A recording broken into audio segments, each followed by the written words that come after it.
Hi everybody, this is my little video about crystals. I get asked to do this all the time and a lot of my clients say, "You're going to put anything up about crystals and how they work?" Now I know enough as I've experienced, because the way that I learned about crystals was actually by using them.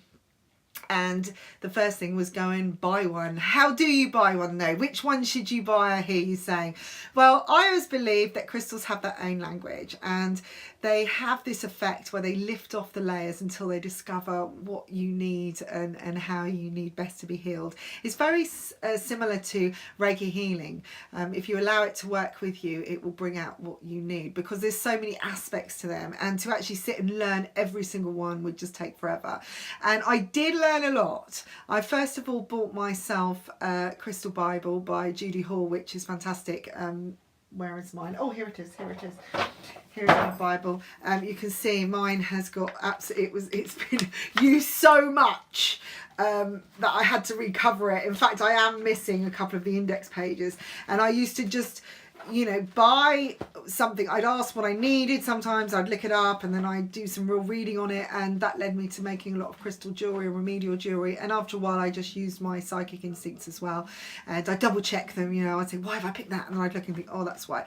Because there are, again, so many aspects of different crystals. It's not just about one thing. If you take, for instance, the rose quartz, everybody sort of sees as the love stone. It's the most well-known one, I would think. I think everyone knows what a rose quartz is for. It's for love. Wear that if you want to attract love, which is great, but it also helps with fear. Now, a lot of reasons why we're not attracting love is because we're fearful of something inside. Maybe we're actually frightened of love. A lot of people are afraid of commitment, and they block love. So that's another reason to wear this. But the fear side of it also comes in if somebody's had an accident, or they're having a nightmare, or they're just feeling really traumatized about something. And this is a really good calming, soothing stone for that. So it also, from a bodily function, it works with the kidneys. So there's lots of aspects. You've got your spiritual side, your physical body, lots and lots of things that crystals work with. So how do you pick them? Well, I would suggest, and this is how I always tell my clients, is just to go to a shop where they sell crystals and see what you're drawn to. Just go towards it. Don't read up necessarily what it's about. Just just pick it up, put them in your hand and see, yeah, actually I like that one. There will be something you go for. It could be the colour. Okay, I mean, the pink colour is to do with the heart chakra, although the heart chakra is green. It's depicted as both pink and green, and so if you're working with your heart chakra, or you need help with your heart chakra, you may very well be drawn to a different type of stone. Now, calcite, this is a green calcite. There's yellow, there's orange, again, there's lots of different colours of the stones which do bring out different things as well, and work with different areas. But again, calcite works very well with fear. I used this particular stone when I had to go to the dentist and have some big work done, and I was so scared. I had a real sort of healing crisis before I went in, but I kept this in my hand and I trusted, and it worked. Maybe it was just because I was telling myself, I don't know, but either way, it worked. And the rose quartz I do swear by, and I've given this to children when they've had nightmares or haven't been able to sleep. And children are very good with stories, and even if you believe it inside and you help them believe it, then they will believe it, and then that in itself will calm them down. Okay, so there's no, I feel, written proof of anything. I mean, you see it, there's a scientific side of where it comes from and where the crystals develop, but at the end of the day, there isn't any proof that this is what's made something work, or it's helped somebody.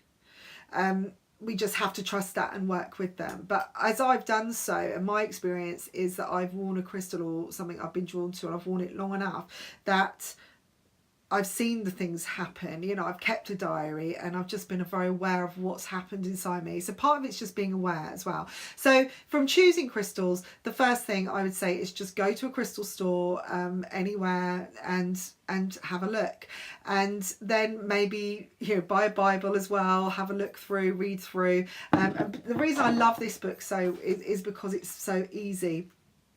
and it's got the picture of the crystals and all the different types, and then it's got where it comes from, how rare it is, and you've got the attributes of the stone and the healing side of it, different colours, what they mean, and it's, I just feel it's very, very easy to connect with and use. So I would definitely say that. There's about 3 now. I don't know if there's 4, but I've got 2. I haven't got number 3, but I haven't really worked through all of number 2 yet. But I ended up buying, sort of trying to get a version of each stone in either some jewellery or even making an essence or a bead or anything of the stones. So I had something of everything. I could work with it because I used to do remedial jewellery, so I would look into lots and lots of different areas and source them out. Crystals aren't something that, you know, you can buy and they're going to cause you harm. At the end of the day, healing comes from ourselves, and if you're ready to heal, then you will allow it. You'll allow the healing process to happen. So I don't know if you know anything about healing crises, which can be quite traumatic sometimes, slightly uncomfortable. Once it's out, it's out. That would be yourself or ourselves saying, yeah, I'm ready to release. It's a release in itself. And you could get that from a crystal, you get that from an alternative therapy, not just healing, you know, general healing therapies. And but the important thing to know is it's coming from, you're allowing that to happen, and once it's out, it's out. It's not going to harm you. You know, crystals aren't, if you pick the wrong one, it's not going, oh my god, I picked the wrong one, it's going to cause me distress. You'll learn from it either way. But I feel that instinctively, whatever you want to pick up, whatever you're looking at, you're going to say, yeah, I like this is, you know, this is the one for me. I feel good about this. And that's how I used to always buy them. I mean, I'm absolutely surrounded by them. I've got so many, and some of them, you know, as I've gone along, I've sort of forgotten what they mean, and you have to go back and look it up. Like I said, there's so many, you know, to learn the whole thing. I mean, I did learn a lot, but, you know, after a while it just became second nature. But the important thing is you don't need everything. You know, it's, like I said, part of it is the experience of what you had. Now, the only, saying that, there are things, some crystals that are slightly toxic, but only if you drink them. Now, I'm not expecting you to grab a crystal and just chew it up or anything like that, but you can make crystal water, like crystal remedies, and the idea with this is to put some crystal in water, put it on the windowsill or in the moonlight, in the sunlight, either way, and leave it in the water for some time, and then you can drink the water and you should get the energies from the crystal. But the things that the ones that you don't use are the metallic ones and the dyed ones. There's some dyed crystals. This one's dyed. Malachite, I haven't got a piece of malachite here. I was just looking for it. I wonder if I've got some on one of these bracelets. It's, oh, there we are. There we are. I'm going to bring this to the screen. Okay, right. It's this bandy one here. There, that's malachite. Can you see that? I don't know if that's too close to the screen. That's another one that would be toxic. So I mean, I wouldn't sort of throw all of them. I'd be very careful and really check out again in some form or another whether something is toxic. This is hematite as well. So these like metallic ones, you know, it wouldn't be something you'd want to drink from. But things like citrine. I mean, citrines are a wonderful stone, and here I am looking for them all again. Where are they? I thought I brought them over. I did. Oh, there we are. There's citrine. There's citrine. Okay, so citrine is a wonderful joie de vivre stone, I call it. It's the happy stone. And if I want to feel creative, abundant, joyful, this was to be the stone I'd pick. Again, this is an easy stone. You know, it's an inexpensive stone, really. I mean, it can be really expensive if you're going to really go high grade. But just to get a point or a little smooth, you know, I'm not doing it at the screen, or a smooth tumblestone. These are the tumblestones. That's not that. This is an agate. But if you were to get, you know, one of these, they're you know, a couple of pounds, maybe a pound in a lot of cases. Depends where you buy them. Whether they're rough looking or a bit mucky or whatever, it really doesn't matter. The raw stones look very, very different. The raw stones aren't even that pretty. They'll look really dark and ugly in lots of cases.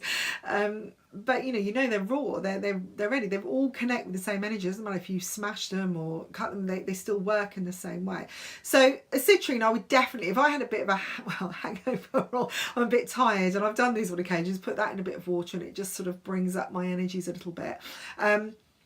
Hangovers, talking of hangovers, where's my amethyst? Okay, so this is an amethyst point. Amethyst is mauve, and this is great for hangovers or headaches anyway, because it is sort of from this area, from your third eye area, which is violet. So that would be really good for if you've got a bit of a heavy head one morning. I shouldn't be encouraging this really, should I? Because it helps you feel better. But if you have got a headache, then great, you know. And again, that's quite safe. I think amethyst it's purple, but it's like lavender, and lavender, the essence is one of the gentler oils and a safe oil to be ingested, whereas all the other aromatherapy oils except for tea tree, I think they're all toxic. So you know, I would say go with amethyst, citrine, rose quartz. You know, they're your good ones to have in your, what I call your healing pouch, and again, inexpensive. You know, it's not something, and it's probably something you can get hold of even in a charity shop, or even a bead, you know, a bracelet or something. You know, these power bracelets, they're really easy, you know, to get hold of as well. They're everywhere in any new age shop. You know, I know most of you watching this, maybe you're very new to this, maybe you're not. You know, have a look in new age shops, talk to somebody, and I'm sure they can help you. So that's a way of bringing them into your body even more. There's lots of different types of stones. We've got, obviously, you know, this is like a rough rose quartz, but you can get it, again, this is the agate, not the rose quartz, but in a tumble form, polished, okay, which is quite nice. It's a nice feel.